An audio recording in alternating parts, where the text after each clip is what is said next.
दोस्तों आज मैं आप लोगों के साथ में बोगनवेलिया के पौधे से आने वाले मार्च के महीने से ढेरों फूल किस तरीके से लिए जा सकते हैं, इसके लिए अभी 15 फरवरी तक आपको अपने बोगनवेलिया के पौधे में ऐसे कौन 4 से 5 ज़रूरी कामों को कर लेना है।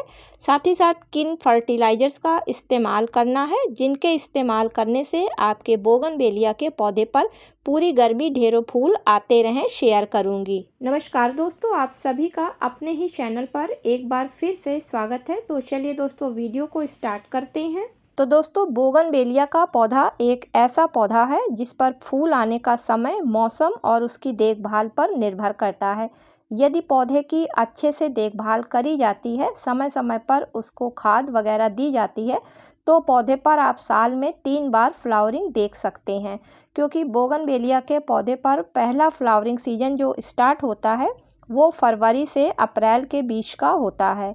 इसके बाद इस पे दूसरा फ्लावरिंग सीजन जून से जुलाई के बीच में होता है, और जो तीसरा फ्लावरिंग सीजन इसका होता है वो सितंबर से नवंबर के बीच का होता है। इसके बाद सर्दियों में ये पौधा डोरमेंसी पीरियड में चला जाता है। इस बीच पौधे की ग्रोथ काफ़ी स्लो हो जाती है, लेकिन इस पर बराबर स्लो स्पीड से फ्लावरिंग होती रहती है।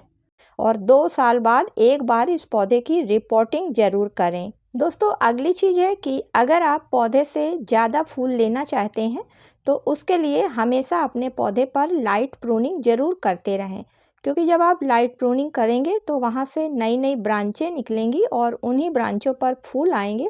इसके अलावा पौधा भी आपका काफ़ी स्वस्थ रहेगा। तो दोस्तों अगर अभी तक आपने अपने बोगनवेलिया के पौधे पर हार्ड प्रूनिंग या सॉफ्ट प्रूनिंग नहीं की है, तो सबसे पहले आप इन कामों को अपने पौधे पर ज़रूर कर लें, जिससे कि इस समय नई नई ब्रांच निकलने लगे और जैसे ही आप फर्टिलाइज़र को डालें तो आपके पौधे पर फ्लावरिंग स्टार्ट हो सके। अगला काम आपको करना है कि अगर आपका बोगनवेलिया का पौधा 2 साल से पुराना हो गया है और कम से कम 12 इंच के गमले में लगा हुआ है, तो दोस्तों आप अपने बोगनवेलिया के पौधे को रिपोर्ट भी कर सकते हैं और रूट प्रूनिंग भी कर सकते हैं। और अगर ये दोनों काम आप नहीं करना चाहते हैं तो दोस्तों कम से कम आप गमले की 2 से 4 इंच गहराई की मिट्टी को बाहर निकाल दें। क्योंकि जब आप ऊपर से फर्टिलाइज़र डालेंगे तो इसकी मिट्टी की सारी फर्टिलाइज़र ख़त्म हो चुकी है और ये फर्टिलाइज़र जो मिट्टी ले लेगी, जिसकी वजह से पौधे की जड़ तक नीचे फर्टिलाइज़र का असर नहीं हो सकेगा। तो चलिए दोस्तों अब बात कर लेते हैं कि हमें अपने बोगनवेलिया के पौधे से अधिक फ्लावरिंग लेने के लिए कौन सी फर्टिलाइज़र और किस तरीके से पौधे में देना है। तो दोस्तों सबसे पहले जो आपने पुरानी मिट्टी बाहर निकाली है उससे थोड़ी कम मिट्टी आप साफ़ बगीचे की ले लें, या फिर आप उसी पुरानी मिट्टी को अच्छी तरीके से एक दिन धूप में सुखा लें, जिससे कि उसमें किसी भी तरीके के बैक्टीरिया वगैरह हों तो वो मिट्टी से हट जाएं।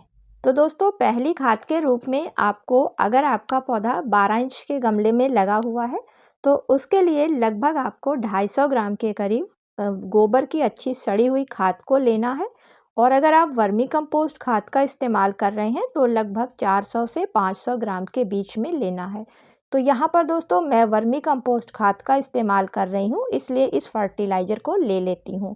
और इसमें बहुत अच्छी मात्रा में एनपीके पाया जाता है। साथ ही साथ इसमें नाइट्रोजन की परसेंटेज काफ़ी अधिक होती है और नाइट्रोजन की वजह से पौधा ग्रोथ काफ़ी तेज़ी से करता है। साथ ही साथ पौधे में नई ब्रांचें और पौधा हरा भरा रहता है।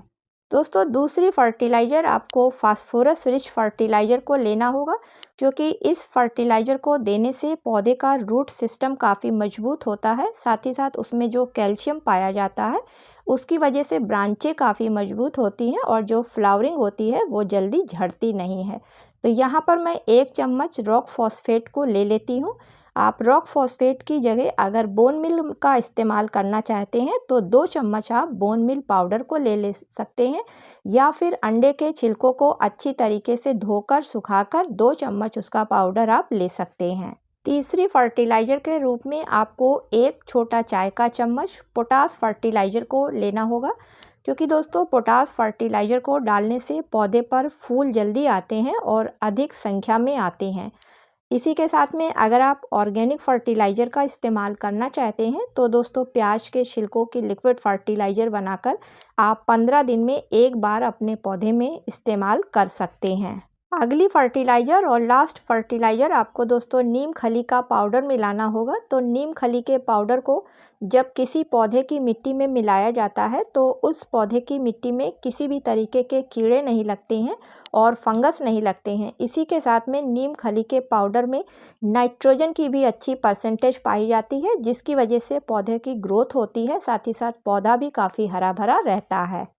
अब दोस्तों चारों फर्टिलाइज़र को आप आपस में मिला लीजिए और आपने जो गमले की निकाली हुई मिट्टी है उसको जो आपने सुखाकर अच्छी तरीके से तैयार किया है उसी मिट्टी में इस फर्टिलाइज़र को मिलाकर और जो गमले में खाली जगह गैप हुई है उस गैप वाली जगह में इस मिट्टी को अच्छी तरीके से भर देते हैं। उसके बाद ऊपर से धीरे धीरे करके पानी डाल देते हैं और पौधे को उठाकर पूरी तरीके से धूप वाली जगह पे रख देते हैं।